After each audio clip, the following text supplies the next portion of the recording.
तीन बहनों की लालची भाभी। करिश्मा, रेशमा और मनीषा तीन बहनें हैं। उनका एक भाई भी है, मयंक। मयंक अपनी बहनों को बहुत प्यार करता है, लेकिन मयंक की पत्नी सविता इस मामले में मयंक से बिल्कुल ही अलग है। वो अपनी ननदों का जितना बुरा कर सकती है उतना बुरा करती ही रहती है और अपनी ननदों पर हुक्म भी चलाती है। करिश्मा, करिश्मा, तुमने अभी तक नाश्ता नहीं बनाया? तुम्हारे भैया को ऑफिस जाने में देर हो रही है। हाँ भाभी, बस अभी बनाती हूँ। करिश्मा, तुम ये ढीलापन छोड़ दो। कल को पराये घर जाना है। वहाँ अगर तुम इस तरह से काम करोगी तो लोग क्या कहेंगे कि माँ ने और भाभी ने कुछ सिखाया नहीं। और तुम्हारी दोनों बहनें कहाँ है? रेशमा मार्केट गई है और मनीषा सो रही है। क्या? सुबह के 8 बज रहे हैं और ये महारानी अभी भी सो रही है? ये कहते हुए सविता अपनी सास दुर्गा देवी के पास जाती है। माँ जी, देख रही हो अपनी बेटियों के तौर तरीके? क्या हुआ बहू, सुबह सुबह क्या कर दिया मेरी बेटियों ने? अरे एक तो अभी अभी उठकर किचन में गई है, दूसरी सुबह सुबह बाहर चली गई और तीसरी अभी तक सो रही है। क्या करूं मैं इन तीनों का? मैं तो परेशान हो गई हूँ। जा जाकर उठा उसे और रेशमा से मैं बात करती हूँ। सविता सीधा मनीषा के कमरे में जाती है और उससे कहती है, महारानी जल्दी उठो, सूरज सर पर आ गया है। भाभी थोड़ी देर और सोने दो ना, मैं रात को लेट सोई थी। वो क्या ना, यूनिट टेस्ट चल रहे हैं। शराफत से उठती है या नहीं, या फिर पानी की भरी बाल्टी डालूं तेरे ऊपर? नहीं भाभी, मुझे बिस्तर में नहीं नहाना, उठती हूँ मैं। मनीषा जल्दी से उठकर बाथरूम में चली जाती है। सभी आराम से बैठकर नाश्ता कर रहे होते कि तभी रेशमा बाजार से हाथ में सामान लिए आ जाती है। रेशमा को देखते ही सविता उस पर बरस पड़ती है। लो, आ गई महारानी। ऐसा भी क्या सामान लाना था जो सुबह आंख मलते ही बाजार की तरफ रवाना हो गई? भाभी, कल आप ही तो चीख रही थी कि घर का सारा सामान मुझे ही लाना पड़ता है, घर में किसी को भी किसी काम से कोई लेना देना नहीं है। अब मैं बाजार जाकर सामान ले आई तो आपको इस बात से भी तकलीफ हो रही है? देख रही हो माँ जी, अपनी बेटी की जुबान कैंची से भी तेज चलती है। और मयंक, आप तो कुछ कहेंगे नहीं अपनी लाडली बहन को। रेशमा, अपनी भाभी से ऐसे बात नहीं करते। चलो माफी मांगो। भैया, मैं क्यों माफी मांगू? आप भाभी से बोलिए ना कि हम पर कम हुक्म चलाया करे। हम इस घर की बेटियां हैं और आपकी पत्नी की ननद है, नौकरानी नहीं। लो कर लो बात। इनकी भलाई के लिए कुछ भी बोलो तो इन्हें बुरा लग जाता है। इस घर में यही इज्जत है मेरी। देख लो माँ जी, आपकी बेटी किस लहजे में मुझसे बात कर रही है। सविता वहाँ से चली जाती है। मयंक को बहुत गुस्सा आता है, वो भी वहाँ से चला जाता है। फिर करिश्मा रेशमा को समझाती है, रेशमा, तुम्हें भाभी से माफी मांग लेनी चाहिए थी ना। लेकिन दीदी, मैंने कुछ किया ही नहीं, तो मैं माफी क्यों मांगू?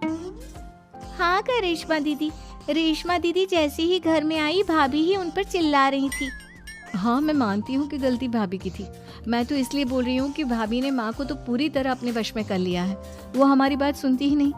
मयंक भैया हमारे लिए हमेशा खड़े रहते हैं, इसलिए उनकी बात का मान तो तुम्हें रखना चाहिए था ना।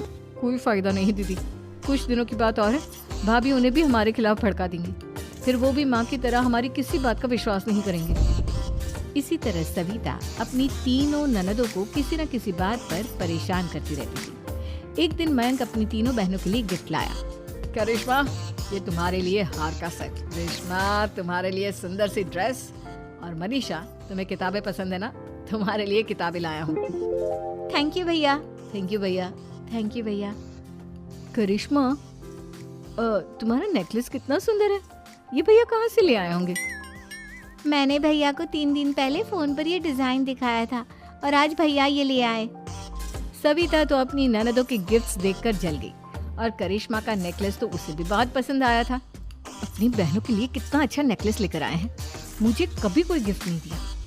मैं आज ही ये हार चुरा लूंगी। रात में सविता करिश्मा का हार चुरा लेती है और इसी तरह उसे अपनी ननदों की जो भी चीज अच्छी लगती वो उसे मांगती नहीं, बल्कि रात के अंधेरे में चुरा लेती। इसी तरह दिन बीतते गए और सविता ने मयंक के दिल में भी उसकी बहनों के लिए नफरत पैदा कर दी। एक दिन मयंक ने करिश्मा और रेशमा के लिए रिश्ता देखा और ये बात उसे घर में सबको बताई। माँ, करिश्मा और रेशमा के लिए बहुत अच्छा रिश्ता आया है। वो लोग कल इन्हें देखने आ रहे हैं। आप और सविता मिलकर सारी तैयारी कर लेना। ये सुनकर करिश्मा और रेशमा खुश हो जाती हैं, लेकिन सविता सोचती है, अगर इन दोनों बहनों की शादी हो गई तो घर और बाहर का काम कौन करेगा? मनीषा तो एक नंबर की कामचोर है, उससे तो किसी बात की उम्मीद लगाना ही बेकार है। मुझे इस शादी को रोकना होगा। अगले दिन सभी लड़के वालों के स्वागत की तैयारी करने में लगे होते हैं। तभी मयंक अपनी बहनों से आकर कहता है, तैयार हो गई तुम दोनों?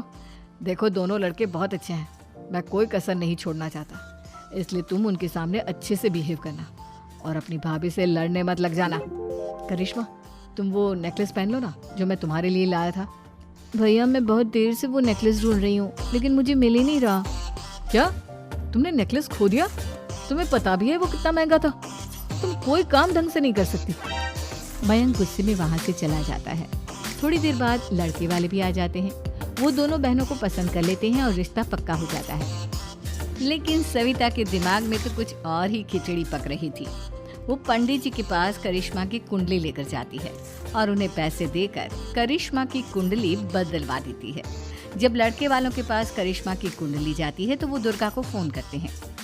बहन जी, हमने करिश्मा की कुंडली अपने पंडित जी को दिखाई थी। आपकी बेटी की कुंडली नहीं बल्कि दोषों का पिटारा है। देखिए, मैं और मेरे पति इन सब बातों में बहुत विश्वास करते हैं, इसलिए हम आपकी बेटी से अपने बेटे की शादी नहीं करा सकते। इस तरह करिश्मा का रिश्ता टूट जाता है और सभी घर वालों को बहुत दुख होता है। अब कविता सोचती है, चलो करिश्मा का तो रिश्ता टूट गया, अब रेशमा का भी रिश्ता तोड़ना है। क्या करूं? अब सविता आवाज बदलकर किसी अननोन नंबर से रेशमा के होने वाले ससुराल में फोन करती है। हेलो, मैं कौन हूँ कौन नहीं ये आपके लिए जानना जरूरी नहीं। बस इतना सुन लो कि रेशमा का 2 साल से किसी के साथ अफेयर चल रहा है। बस रेशमा का रिश्ता तोड़वाने के लिए सविता का इतना कहना काफी था। अब रेशमा का भी रिश्ता टूट गया। मयंक और दुर्गा देवी ने रेशमा को खूब खरी खोटी सुनाई और उससे बार बार उस लड़के के बारे में पूछने लगी। आप दोनों मुझे क्यों परेशान कर रहे हो? अरे कोई लड़का होगा मेरी लाइफ में तो मैं बताऊंगी ना, जब कोई है ही नहीं तो कहाँ से लाऊं मैं कोई लड़का? तो तेरे होने वाले ससुराल वालों को फोन किसने किया था? माँ मैं नहीं जानती किसने फोन किया था, मैं सच कह रही हूँ। मैं तो पहले ही कह रही थी इसकी लगाम खींच कर रखो, लेकिन मेरी सुनता ही कौन है। आप चुप रहिए भाभी, ये सब आपका ही किया धरा है। अब तीनों बहनों को विश्वास हो जाता है कि ये सब उनकी भाभी ही कर रही है। तीनों बहनें अपनी भाभी को सबक सिखाने के लिए एक वकील कर लेती है और घर में हिस्सा मांगना। देखो भैया, माँ बाप की जायदाद में जितना बेटों का हक होता है उतना ही बेटियों का, इसलिए इस घर के 4 हिस्से होंगे और हमें अपना हिस्सा चाहिए। मैंने तुम्हारे लिए क्या क्या नहीं किया और तुम इस घर में हिस्सा मांग रही हो? भैया, आप और माँ हम बहनों की कोई बात नहीं सुनते हो और भाभी हमारी शादी नहीं होने देगी क्योंकि उन्हें लगता है कि आप हमारी शादी में ज्यादा पैसा लगाओगे और उन्हें हम जैसी फ्री की नौकरानी कहाँ मिलेगी। तो हम भाभी के साथ तो रह नहीं सकते, हम बहनों को अपना हिस्सा चाहिए। अरे तुम्हें शर्म आनी चाहिए अपनी भाभी पर ऐसा इल्जाम लगाते हुए। वो तुम्हारे बारे में कितना सोचती है। हाँ माँ, भाभी हमारे बारे में बहुत सोचती है, दिन रात बस यही सोचती रहती है कि किस तरह से अपनी तीनों ननदों को परेशान करूं और कभी मुझे पढ़ने भी नहीं देती। दोनों बहनों का रिश्ता भी तो इन्होंने ही तोड़वाया है और रात में हमारे कमरे में आकर हमारी चीजें भी चुराती हैं। इसी तरह सविता की तीनों ननदें अपनी बात पर अड़ी रही। अब कोर्ट में तारीख भी शुरू हो गई। जब सविता को लगा कि उसकी तीनों ननद इतनी आसानी से नहीं मानने वाली, तो उसने अपने पति और सास को सारी सच्चाई बता दी और अपनी तीनों ननद से माफी मांगी। मयंक और दुर्गा को भी अपनी गलती का एहसास हो गया। अब सविता खुद करिश्मा और रेशमा के लिए अच्छा रिश्ता ढूंढती है और उनकी शादी करवाती है।